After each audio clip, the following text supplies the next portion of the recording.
Manonona ny shalom fiadanan'ny tompo Jesosy amintsika rehetra indray atao anatin'izao fampitana ny sitrapon'Andriamanitra amin'ny sary sy feo izao fiadanana amintsika rehetra. Mikasika an'izay fiadanana izay indrindra no zavatra ho resantsika anio dia ny vokatry ny fanahy fahatelo izany. Ataoko rappel foana fa tsy maninona mahatsara antsika ny teny miverimberina. Misy anankisivy ny vokatry ny fanahy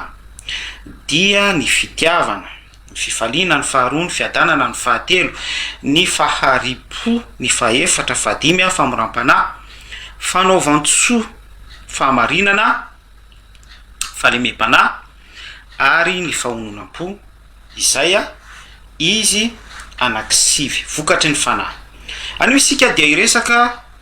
toy izay vokatry ny fanahy efa nifampizarantsika teto izay efa nizaraintsika teto ny vokatry ny fanahy fitiavana nambarantsika tao anatin'izany ny tena baziny hoe inona ilay vokatry ny fanahy sy ilay natioram-pitiavana napetraka Andriamanitra tsy to sy ny fiasan'izay teo amin'ny tontolo mpanompontsika sy ny tontolo fiainatsika fiainana ilay sitrapon'Andriamanitra. De tahaka an'izay ihany koa nanasongadinatsika ny vokatry ny fanahy faharoa fifaliana izay rehetra izay dia atao amin'ny tenan Jesosy Kristy daholy no nanombany ny ray tsy to azy. Manamarina ny teny izy any amin'ny Kolosiana ny amin'ny hoe fatao amin'ny tenany no fahafenony ny fomban'Andriamanitra rehetra. Dia ny vokatry ny fanahy rehetra izay hotazantsika sy iainantsika sy ivelomantsika, izay le hoe ivelomantsika izay dia mivelona amin'ny fanaovana ny sitrapon'Andriamanitra isika velona miaina tahaka ny rehetra ihany sika fa ny mampiavaka atsika amin'ny olona tsotra sy ny olon-kafa izay tsy miaina ny vokatry ny fanahy dia tsy manome an'izay definition notsindriko izay hoe mivelona velomina ilay vokatry ny fanahy zany tsika de mandeha ao anatin'izay kanal izay ny fanamasina no mitaridalana atsika ary ilay fanahy miara-mitoetra amintsika no mamokatra ato anatintsika fitiavana, fifaliana ary fiadanana ny fahatelo izay ho resantsika sy ifampizarantsika araka ny soratra masina ara-tsoratra masina anio indray. Mamerina foana manonona ny shalom amintsika fiadanana vokatry ny fanahy izay ho resantsika sy ifampizarantsika eto. Vavaka tsika misotranao zay raitsy to raha mbola mienao an'izao fotoana zao misotranao zay satria ny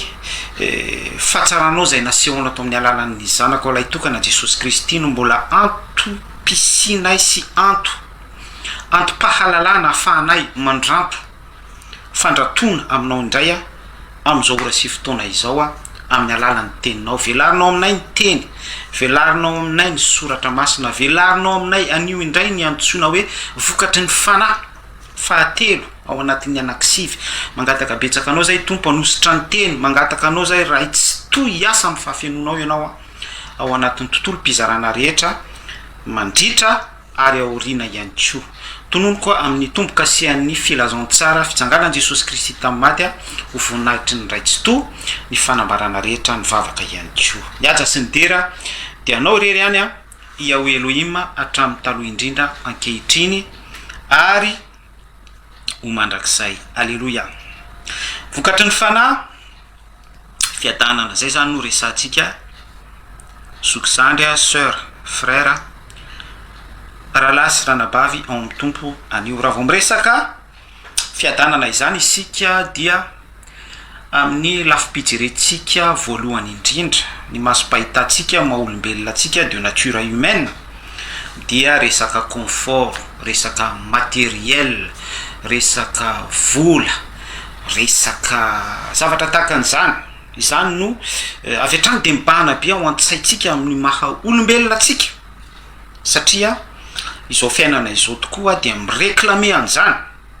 Izao fiainana izao dia manindry an'izany. Izao tontolo mpandrosoana, izao tontolo ny mondialisation zao iainantsika izao dia saika hoe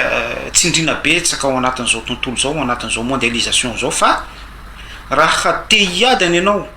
dia mila manambola, mila manana asa tsara, mila mipetraka amina confort isan-karazany, mila manana 4-4 be da be ny pastora mpitory-tenin'Andriamanitra no mireklamiany zany mba hanana ny fiadanana. Za tsy miteny hoe zavatra ratsy zany a, za tsy miteny hoe zavatra ratsy zany. Sy ny sisa be da be ao reo mitanisa vacances Dubai, vacances Europa, vacances Etiaroa mitety an'izao tontolo zao zany no ahitany fiadanana, satria zay le fijery nofo, zay le fijery première dimension, zay le fijery voalohany. Fa izay fijery voalohany zay dia ataoko entre parenthèse, satria isika tany am-piandohana no foronona tao amin'ny sany edena, tsy izay no fijeritsika, tsy izay no fijery namoronan'Andriamanitra atsika. Tsy nisy V8 tao amin'ny sany edena, tsy nisy confort hoe vacances à Dubai tsy maintsy azo amin'ny alalan'ny sacrifice rançon azahoana fiadanana, tsy nisy zavatra tahaka an'izany. Na mila manana garde de corps, na mila matanjaka be manana toerana ambony amin'ny arakasa sy au pouvoir mihitsy eo amin'ny lafiny fanjakana, tsy zany. Tsy zany namoronana antsika tao amin'ny sany edena, ary tsy fiadanana ohatran'izany no nitehirizana atsika tao amin'ny mpamoronana any foana lay fiandoam-pizarantsika. Isika rehefa mizara dia atombokontsika any amin'ny famoronana mihitsy,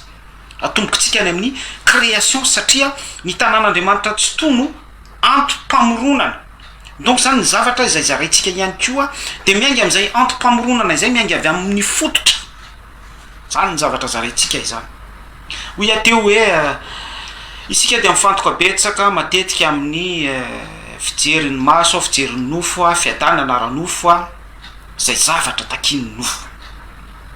Dia mbola averiko ihany raha azonao ny fizarana vokatry ny fanahy voalohany sy faharoa dia mandalo ireny, miara-levona amin'ny nofontsika ireny. Ny lanitra sy ny tany ho levona, fa ny teniko tsy mba ho levona ozy Kristy Jesosy. Ny lanitra sy ny tany ho levona, mba orona tahaka ny taratasy. Dikan'izay dia orona ho levona ao anatin'ity tany ho levonina ity ireny karazam-piadanana izay niteneniko hoe tsy ratsy akory, tsy ratsy akory, fa afaka manampy antsika tsara mihitsy fa ao anatin'izay hoe manampy antsika izay dia takiny soratra masina amintsika ihany koa ny équilibre, miara mitoetra sy mirazotra amin'ireo zavatra amin'ny tany saintsika ireo hoe fiadanany nofo ireo, mba ampisongadina foana ny sitrapon'Andriamanitra. Zay ny tena zava-dehibe zay. Fa raha tena hiditra amin'ny ivo ny mpizarana isika eto amin'ity resaka fiadanana ity, amaky baiboly avy hatrany maky ny teny soratra masina, hoentiko miainga ao amin'ny famarinan'ny soratra masina ny Jaona 4:12 ny fiadanana vokatry ny fanahy izay ifampizarako aminao eto. Ny Jaona 4:12 ny itondrako azy. Zao ny vaky ny teny fiadanana no avelako anareo, ny fiadanako no omeko anareo. Jesosy Kristy no miteny eto, tsy tahaka ny fanomeny zao tontolo zao no fanomeko anareo, aza malahelo na matahotra ny fonareo, aza malahelo na matahotra ny fonareo. Amen. Eto dia misy an Jesosy Kristy mirasure ny mpianatra, mampionina ny mpianatra, milaza ny mpianatra izy. Ary avakitsika ny soratra mandro dia hoe ny nampionona an Jesosy ny fon'ny mpianany, ianao ihany koa dia mpianatra Jesosy Kristy. Zany hoe raha milaza ny contexte biblika dia milaza ny soratra masina amin'ny contexte izay mety ho ianao izay manaiky ho voasaringotra ao anatin'izay contexte izay. Amen. Zany ny herin'ny filazantsara ambaratsika. Ny nampionona an Jesosy ny fon'ny mpianatra sy ny lazany ny amin'ny fanamasina. Ny zavatra tena hoe mafinaritra ito amin'ity Jaona contexte 4:12 ity dia tsy mampionona fotsiny Jesosy hoe aza malahelo ny fonareo, anamboatra fitoerana ho anareo aho zay itoerako no itoeranareo. Tsy mijana fotsiny amin'ilay assurance hoe izao sy izao ry mpianatra tsy amelanareo kamboty aho sy ny sisa be da be. Tsy tsy nijanona fotsiny tamin'izay fa misy promesy ngeza be ao dia nilazany Kristy Jesosy ny amin'ny fanahy masina. Ary veriko tsara hoe tsy nijanona fotsiny teo amin'ilay assurance mirassuré mampakatra moral zany Jesosy Kristy. Jesosy Kristy reo mampakatra moral dia tsotra tsika positivisme fa hoe positive na ny zavatra misy fa Jesosy Kristy rehefa milaza ao anatin'izay zavatra izy manindry zavatra dia misy autorité miaraka amin'izay zay mahazanak'Andriamanitra azy zay maha iray azy amin'Andriamanitra ray tsy to. Tiako voarainao zay message zay satria important be atao amin'ity message ny contexte Jaona 4:20 zay miampita amintsika eto ity.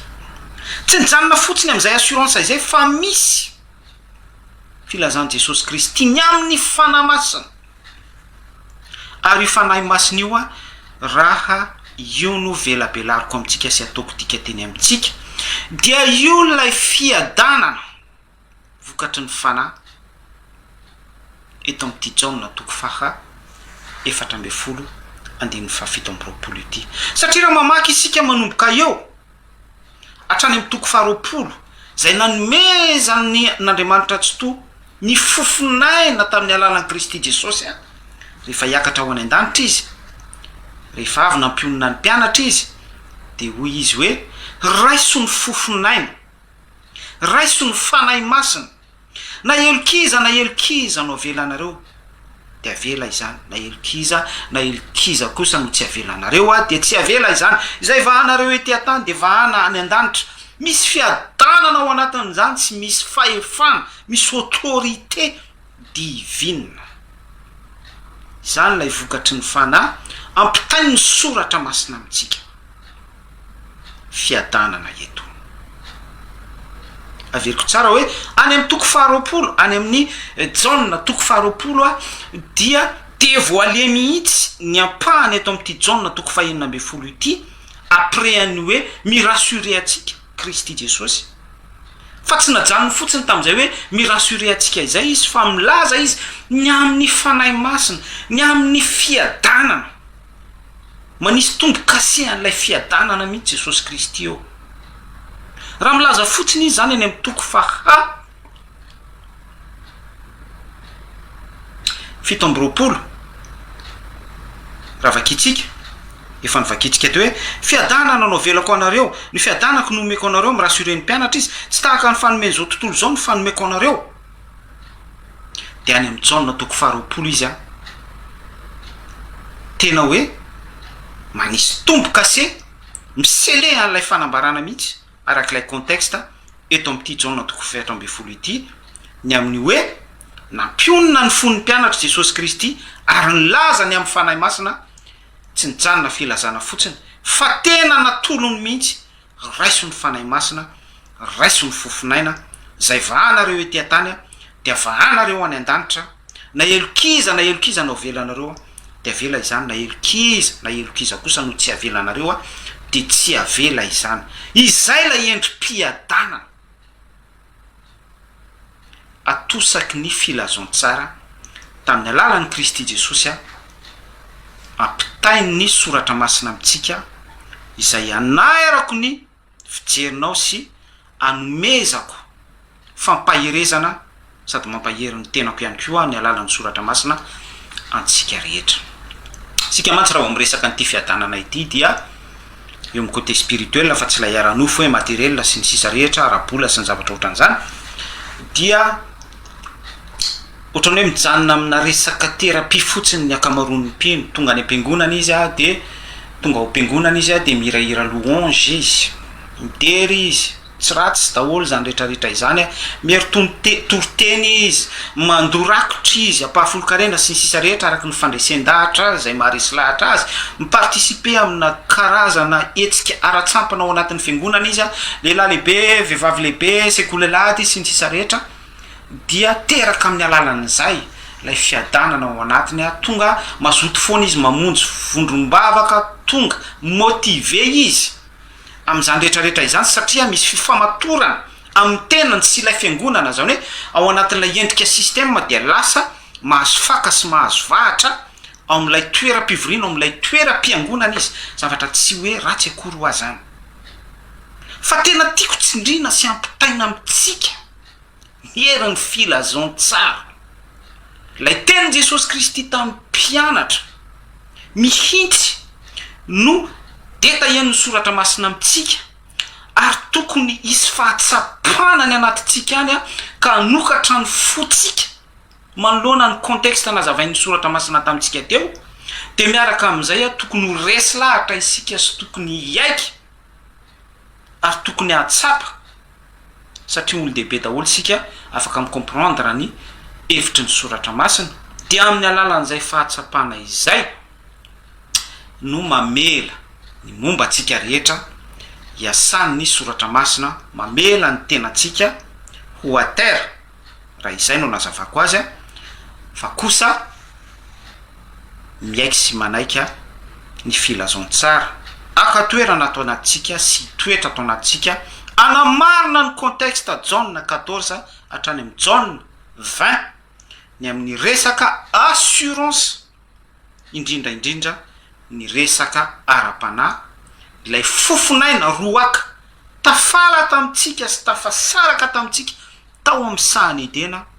lay efa notsindriko sy nambarako teo foana fa hoe any foana ny fimpanazava'ny soratra masina ampitaina amitsika satria sika dia tafasaraka tao amin'ny sahany edena noho ny fahotantsika tamin'ny alalany Adama sy Eva. Amen. Tsara ny tompo.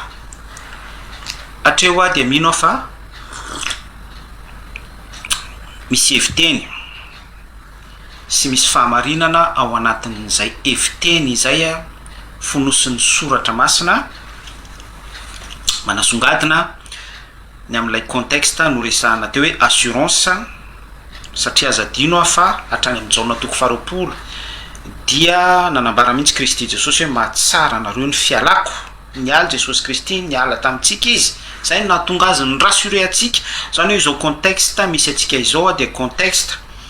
tsy eto amitsika intsony Jesosy Kristy tsy mahalala azy araka ny nofo intsony itsika zay le tena fahamarinana ambaran'ny soratra masina sy detahiko amitsika tsy mahalala any Kristy Jesosy araka ny nofo intsony isika zany hoe tsy mahita azy tahaka ny rito maso hoe asehoanay ny ray dia ampy anay izany Jesosy Kristy miteny hoe hatrizay ely zay no nitoerako toeto aminareo ahoana no mbola hitenenanareo amiko indray hoe aseho ihany ray dia ampy ahy izany itomasy dia tsy nino izy atofy eto amin'ny ratsatanako eto amin'ny felatanako ny ratsatananao ary aza ho isany zay tsy mino zany rehetrarehetra izany ilazako amitsika fa hoe ny contexte nisy ny mpianatra dia entre an'ilay hoe teo Jesosy Kristy nahalala azy araky ny nofo fa tsy nahalala araky ny fanahy satria ilay fanambaran'i Jesosy Kristy hoe izao sy ny ray dia ray ihany tsy nahalala azy araky ny fanahy ny mpianatra zay ny représenteny Thomas en personne ka nahatonga ny Jesosy Kristy niteny hoe mahatsara anareo ny fialako zay narahany assurance tahaka ny contexte misy atsika ihany koa rassuré atsika Jesosy Kristy amin'ny alalany mpanompon'Andriamanitra isan-karazany amin'ny alalany fiasan'ny fanahy masina eo amin'ny fiainatsika amin'ny alalany tenin'Andriamanitra ny soratra masina ny contexte isan-karazany sy isantokony avy mifanandrify amin'ny etsi-piainana isaky ny mpino iainany avy araky ny contexte fiainany avy dia mirazotra amin'izay lay fanahy masina izay miasa amitsika sy miasa isaky ny mpino araky ny fahendren'ny raitsy to amin'ny alalany Kristy Jesosy amitsika avy mifanandrify amin'ny contexte azavaina amitsika eto dia mirazotra amin'izay zany ny trangam-piaina atsika tsiraray avy mifanitsy tsara mihitsy amin'ity contexte ny John 4:20 ity Jesosy Kristy mirassuré atsika amin'ny support isan-karazany ao anatin'ny contexte famonjena mety ho hira federany io mety mpanompon'Andriamanitra io mety soratra masina io mety ho zavatra tahaka an'izany io témoignage sy ny sisa rehetrarehetra na ny zavatra misy izay miseho ary fampaherezana ho atsika avokoa ireny araky ny famanginy fanahy masina lay John 4:20 fanambarana aty anatitsika satria eo am'jaona toko fahenina ambe folo andiny faharoa ambe folo sy fahatelo ambe folo a fa raha tonga ny fanahin'ny famarinana de izy no hitaridalana anareo ho amin'ny marina rehetra tsy teny ho azy izy a fa izay rehetra fantana no ambarany amintsika na ny zavatra ho avy azy. Alleloia. Izany a zavatra zaraina amintsika izany a de mifamatotra amin'ity vokatry ny fanahy fiadanana ity. Raha mahafantatra izany ny vaninandro aty zay famoronana ny ainga atao amin'ny sahany edena isika tamin'ny voalohany tany a dia tsy nisy endrika sady foana ary ny fanahin'Andriamanitra tambonin'ny rano a ny aizina nanarona ny tany a sy ny sisa be da be. Contexte iainatsika ao anatin'ity contexte resantsika ity jaona toko faharoapolo a misy fanahy masina miasa ny mpananatra izy no manambara amintsika ny fahamarinana rehetra na ny zavatra ho avy ary. Eto ihany koa dia mbola manindry ny soratra masina ao anatin'ilay vokatry ny fanahy fiadanana izay zarain'ny soratra masina amintsika na ny zavatra ho avy ary vie éternelle. Isika dia ao anatin'ny fiainana fa lay fiainana mandrakizay ho avy amintsika no préparetsika ary ao anatin'ity contexte ny jaona toko fahenina ambe folo hatramin'ny faharoapolo ity fatoran'ny zavatra resantsika eto ny Galatiana toko fahadimy vokatry ny fanahy lay zavatra ho avy ny amin'izay resaka salut famonjena vie éternelle izay no ambarany fiadanana vokatry ny fanahy amintsika sy amoaza ny soratra masina antsika sy anetsiketsehany soratra masina ahafahan'ny conscience atsika miaccepter ny vérité ny fahamarinana ara-tsoratra masina. Amen. Dikan'izany rehetrarehetra izany Jesosy Kristy zay nampionona ny mpianatra, Jesosy Kristy zay nandefa ny fanahiny ray tsy to roaka fofinaina mahavelona jaona toko faharoapolo ny jaona toko faefatra ambe folo ny amin'ny resaka mpananatra fanahin'ny fahamarinana sy izay ilazantsika azy Esprit Saint fanahy masina sy ny sisa be da be zay ahafahantsika manokatra sy manidy izay rehetra mila sokafana sy mila idina araka ny sitrapon'Andriamanitra rehetra. Jesosy Kristy ho iaho ilay niara-nitoetra tamin'ny mpianatra miara-mitoetra amin'ny mpianatra isika ihany koa. Jesosy Kristy ilay nampionona ny mpianatra isika ihany koa. Jesosy Kristy ilay lasa niakatra eo amin'ny vonany any an-danitra nisaraka sy tafasaraka tamintsika ihany koa satria tsy mahalala azy araka ny nofo intsony isika. De izay fahalalana ara-nofo izay tahaka ny nahafantaran'ny mpianatra azy tamin'izany vanim-potoana izany ho an'izay rehetra ao anatin'izay contexte izay mahatakatra ny fampitany soratra masina tsy mahalala azy araka ny nofo intsony qui veut dire hoe tafasaraka isika amin'izay fahafantarana Jesosy Kristy araka ny nofo izay dia misy contexte fanahy masina vokatry ny fanahy fiadanana mifamatotra satria eo amin'io resaka fanahy masina io no antom-pitenenan'i Jesosy Kristy eto ny amin'ny hoe fiadanako no meko anareo a fiadanako no ho atolotro anareo a fiadanako no ambarako aminareo filazantsara izany fanahy masina izany ny tenany ray ilay hery ilay vavolombelona hanambara amintsika hireconforter atsika hisoutenir atsika ity amin'ity zao tontolo zao hanositra atsika sy ny sisa be da be mifamatotra amin'ny contexte asan'ny fanahy sy ny hery fisehoan'ny fanahy izany no ambaran'i Kristy Jesosy sy asongadiny soratra masina ambaran'i Kristy Jesosy eto amin'ity contexte jaona filazantsara zarainy amintsika eto ity sy ambarany soratra masina amintsika ao anatin'ny contexte Galatiana toko fahadimy vokatry ny fanahy. Rehefa tsara toerana ao anatinao amin'ny mahampino anao. Reconnaissante milaza le lasy vehivavy isika fiangonana. Anao a rehefa en équilibre tsara isika ara-tsoratra masina sy ara-pahamarinana, manana ny fifandraisana sy ny fifamatorana ao anatin'ny herin'ny filazantsara, ao anatin'ny sitrapon'Andriamanitra, eo amin'ny toeram-piarahamonitsika sy eo amin'ny ivom-piainatsika ao anatin'izay iainatsika na ny fianakaviana zay isitsika na isika seul ihany koa ao anatin'ny confort eo ambonin'ny soratra masina fa tsy confort izao tontolo izao, satria ny fananantsika nio filazantsara zarainy Kristy Jesosy amin'ny mpianatra io a sy zarainy amintsika izao ihany koa no ahafahantsika mahony tena ety amin'ity zao tontolo izao ity. Ka na misy arakarazana confort isan-karazany sy karazana matériel isan-karazany manasongadina an'le hoe izao tontolo izao. Maka ohatra tsotra be isika eo amin'ny fiarahamonina de hoe misy namana manana iPhone 14 na 13 na 12 na tsy fantatro Pro na manana zavatra tahaka an'izany a lafo vidy, dia attireny attentiontsika hoe tena miadana iny olona iny, milamy iny olona iny a, satria zay le fijery de nambarako tany am-piandohany. Fa kosa rehefa fatorany filazantsara tsara isika ary miorina eo ambonin'ny famarinan'ny herin'ny filazantsara sy ny ositr'Andriamanitra fiadanana fanahiny Kristia, fanahiny raitsi-to tamin'ny alalan'ny Kristy Jesosy zanany izay asongadiny filazantsara amintsika eto. De marina amintsika amin'izay a ny Salamo 7:7 andininy 7. Misy tona matsy isika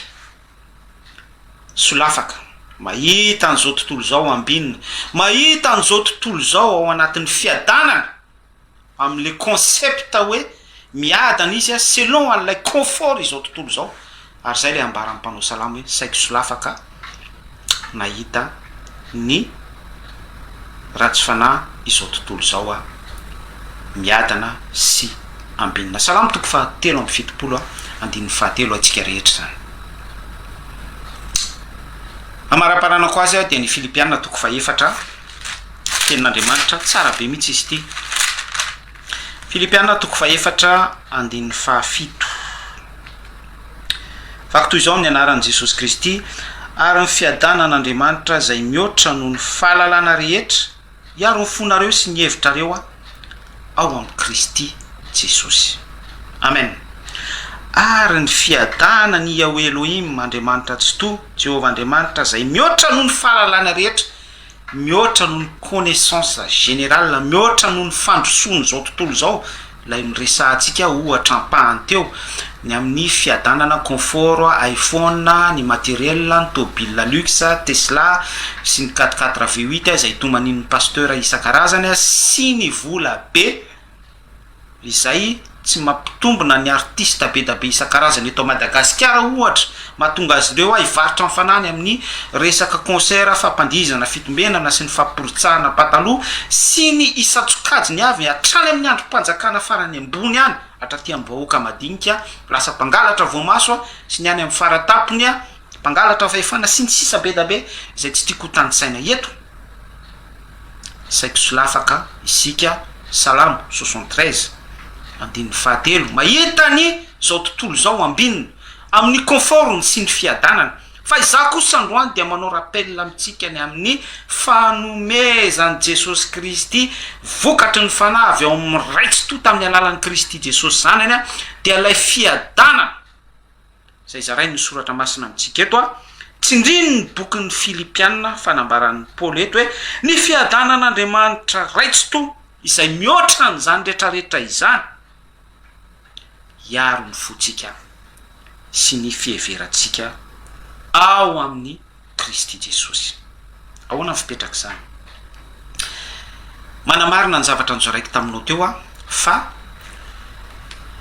isika ny fiorenantsika eo ambonin'ny filazantsara sy ny fifatorantsika amin'ny Kristy Jesosy ao anatin'izay hoe herin'ny filazontsara izay sy ny fiasan'ny fanamasina le jaona toko faefatra amby folo hatrany mifaroapolo nyresantsika lavabe teo no mampiorina an'izany sy mamerina an'izany indray zay tafala tamintsika tao amin'ny sany edena ary fiainatsika mampanotatsika de hoy iaho hoe tsindriko tsara mamerina atsika sy miregénéré atsika ny soratra masina manateraka atsika indray ny filazontsara amin'ny alalan'ny teny fikasana zay fahamarinana na mpianan Jesosy Kristy ny mpianatra tamin'izany vanim-potoana izany fa afaka ihany koa atsika izay mino sy resy lahatra mibaboka tanteraka sy miaiky ary mandrofotra ny ao anaty ao tena rassuré koa ampahereziko ianao fa misy ositra afaka midinao aminao sy afaka manapa-kanao ao aminao au temps présent amin'ny fotoana maharesy lahatra anao mahafotorotoro ny fonao sy fo mangorankoraka ny fonao dia misy herin'Andriamanitra midina ao anatinao manasitrana mitondra fanasitranana ny amin'ny otanao rehetra ny otako ihany koa miaraka amin'izay dia misy transformation fanovana sy fanamboaran'Andriamanitra indray ahafahanao miditra ao amin'ilay processus ny fahaterahana indray andraisanao an'io vokatry ny fanahy fiadanana io ahafahan'ny fanahy masina mitoetra ao anatinao ampiadana anao ary indrindra anamarina ny titeny fikasana révélation any polity hoe miaro atsika amin'ny fahalalana rehetra sy ny fiheverana rehetra ao amin'ny Kristy Jesosy mihoatra amin'ny zavatra masika manodidina atsika sy manendry pression mampiororo mampatahotra mipersécuté atsika izao tontolo zao lay ambara ny bokin'ny Salamo hoe saika nahaso lafaka atsika. Alleluia, tsara ny tompo. Tiako kokoa mihoatra amin'ity Filipianina toko faefatra andininy fafito ity satria midiny hoe ratsy akory ny toko sy andininy anankiray mihoatra amin'ny anankiray fa ny tiako tsindrina sy ambara ao anatin'izay dia le fahazavan'ny hevitra ara-tsoratra masina manandanja kokoa. Eto amin'ity Filipianina ity dia milaza i Paoly fa ny fiadanan'Andriamanitra ivokatry ny fanahy izay ivo ny fanazavantsika eto no mihoatra ny fahalalana rehetra izay afaka miaro ny fotsika sy ny fiheverantsika fa mbola miampy izy io any amin'ny bokin'ny Tesalonianina voalohany toko 5 andininy 7 verset biblika versicle fa haitsika ihany koa ary Andriamanitra ny fiadanana ane Andriamanitra ny vokatry ny fanahy izay resahantsika eto Andriamanitra ny fiadanana ane Andriamanitra ny vokatry ny fanahy ane vokatry ny fanahy fahatelo amasina anareo samy ho tanteraka mampiditra atsika any amin'ny perfection mihitsy Andriamanitra tsy to zay natonga anany teny teo hoe mazavazava kokoa mafonja kokoa lay fanazavana ara-tsoratra masina na dia samy Paoly ihany ary no manambara eto mihoatra amin'ilay Filipianina toko faefatra andininy fafito fa eto amin'ity Tesalonianina voalohany toko 5 andininy 7 ity izy dia tena milaza mihitsy ny amin'ny perfection satria eto dia manambara ny soratra masina i Paoly soratra masina no manambara amin'ny alalan'ny Paoly fa hoe Andriamanitra ny fiadanana ane masina antsika rehetra amen samy ho tanteraka ka aoka arovana avokoa ny fanahintsika sy ny aitsika ny tenanareo rehetra ho tanteraka ka tsy anatsiny amin'ny fiavian'i Kristy Jesosy tompontsika arovana avokoa ny corps amin'ny esprit atsika mba ahafahantsika miatrika ny enlèvement ahafahantsika miatrika ny fampakarana ahafahantsika makany amin'ilay terre promise izay toerako no itoeranareo ozy Jesosy Kristy aza malahelo ny fonareo ao amin'ilay Filipianina no resahantsika izy dia ny fiheverantsika sy ny fotsika ihany no tonon'ny Paoly fa eto amin'ity Tesalonianina ity kosa izy dia ny saitsika ny fanahintsika ny aitsika corps esprit atsika mihitsy no enveloppeny Jesosy Kristy ao anatin'ilay fiadanana arovany ao anatin'ilay vokatry ny fanahy arovany ao amin'ny tontolon'ny fanahy ahafahany vokatra ny fanahy manjaka eo amin'ny fiainatsika dia ny fiadanana izany a mba hirosotsika sy ahafahatsika andova en esprit en vérité lazaiko aminareo marina de marina tokoa fiainana mandrakizay a ilay tera promise nambaran Jesosy Kristy fa izay itoerako no itoeranareo izy tsara ny tompo sotra ny tompotsika any am'izay zavatra voazara izay mahatsara anareo ny fialako a na tsaratsika ny fialan Jesosy Kristy mba tsy hafantaratsika azy araka ny nofo intsony jaona toko 2:10 andin'ny 7 averiko ihany mahatsaratsika tena nahatsaratsika ny fialan Jesosy Kristy lay fahafantaratsika azy araka ny nofo satria izay fialany zay no ahafahatsika miaina rehefa mioty an'ilay vokatra ny fanahy fiadanana isika alalatsika ny tontolo ara-panahy ahafahatsika mafantatra an Jesosy Kristy araka ny fanahy fa tsy araka ny nofo intsony zay nateraky ny fanahy dia fanahy de izay rehetra ara-panahy no micomprendre an'izany message zarain'ny soratra masina ara-panahy amintsika izany a vokatry ny fanahy fiadanana no zarain'ny soratra masina tamintsika teto anio mankasitraka atsika rehetra dia mirary soa manao kokoa anareo manonona ny fiadanana vokatra ny fanahy fahatelo amintsika ho anareo izay manaraka en différé ihany koa ny sary sy ny feo a après satria ataoko partage izy ty a enregistré koa dia publié koa any amin'ny YouTube sy ny page ho atsika rehetra tononoko amintsika rehetra ny fiadanana vokatra ny fanahy fahatelo a izay a lakle an'ny fanahy masina miasa eo amin'ny fiainatsika mifamatotra amin'ilay a erin'ny filazon tsara sy ny fahefan Jesosy Kristy a ny fiadanana mamevahana n'ilay asany fanahy nitarika atsika ho amin'ny marina rehetra tononoko amintsika rehetra ny fahafenony izany fiadanana izany a ary ndrany Jesosy Kristy sy ny fitsanganany teo amin'ny azo fijaliana no tombokase anakatonako an'izany fanambarana rehetra izany sy anamasinako an'izany misaotra anao zare a tsy tora mbola afaka ny zara ny tontolo-pahalalana ny amin'ny vokatry ny fanahy fahatelo teto indray a mampianarana iatrany a ary meo ery hatrany izay andalina ny teninao a ny vokatry ny fanahy faefatra fadimy fahenina hatramin'ny fahasivy sy ny ambiny rehetra zay tokony mbola ho zarainay ao anatin'ny fampifem-potoana voatendrinao ifampizaranay mamindrafo aminay a ny amin'ny maha mbola olombelona anay a mbola tsy mahatanteraka anay fa misaotranao kosa izay a ny amin'ny efa fampiainanao anay ny vokatry ny fanahy fitiavana vokatry ny fanahy fifaliana vokatry ny fanahy fiadanana sy ny ambonin'izany a ho an'izay rehetra efa miainan'izany tononoko a ny voninahitra tsara indrindra ho an'ny raitsy to ary ny anaran'i Kristy Jesosy a no nanonako an'izany tamin'ny alalan'ny fizarana sy tamin'ny alalan'ny herin'ny filazon tsara fitsanganana amin'ny maty. Alléluia, amen. Mirary soa, sœur sy frère, tainy tompo daholo isika rehetra.